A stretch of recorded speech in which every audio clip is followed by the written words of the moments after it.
शनिवारी पुण्यातील एका उद्योगपतीच्या घरी शरद पवार आणि अजित पवारांची भेट झाली। त्या भेटीवरून आता राजकीय चर्चा रंगताय, तर महाविकास आघाडीत वादाची ठिणगी पडली आहे। शिवसेना उद्धव बाळासाहेब ठाकरे पक्षाचं मुखपत्र असलेल्या सामना वृत्तपत्रातून पवार काका पुतण्या भेटीवर बोचरी टीका करण्यात आली आहे। उपमुख्यमंत्री अजित पवार हे शरद पवार यांच्या भेटीस वारंवार जात आहेत आणि शरद पवार या भेटी टाळत नाहीत हे गमतीचं आहे। काही भेटी उघडपणे झाल्या तर काही भेटी गुप्तपणे झाल्याचं म्हटलं जात आहे। त्यामुळे लोकांच्या मनात संभ्रम निर्माण होतोय। शरद पवारांची प्रतिमा अशा भेटीनं मलिन होते ते बरं नाही, असा शाब्दिक हल्ला सामनाच्या अग्रलेखातून करण्यात आलाय।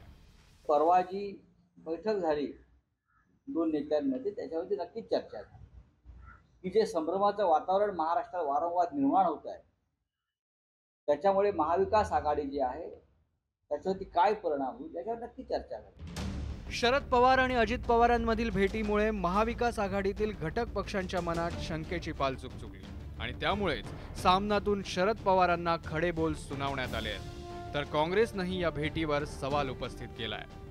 उद्योगपति के घर में जिस तरह से छुप के मिलने का जो तरीका था, गाड़ी में सो के अजित पवार गए, वो एक संशयास्पद है और एक बड़ी लोगों में एक उस बारे में गलत बातें की जा रही है और उसकी चिंता उद्धव ठाकरे जी और हमें भी है। इसलिए कल हम उद्धव ठाकरे जी और हम बैठे थे, कल हम इस विषय पर चर्चा की। पुण्यातील त्या भेटीवर शरद पवारांनीही हा खुलासा केला।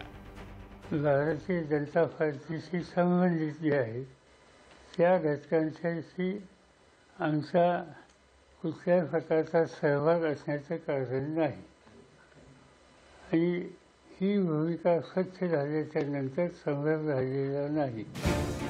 अजित पवार सत्तेत सहभागी झाल्यापासून त्यांनी वारंवार शरद पवारांच्या भेटी घेतल्या, मात्र पुण्यातील गुप्त भेटीमुळे महाविकास आघाडीत राजकीय वादळ आलंय। पण हे पेल्यातलं वादळ ठरणार की त्याचा फटका महाविकास आघाडीला बसणार हे लवकरच स्पष्ट होईल। Bureau report, news 18 Lokmat.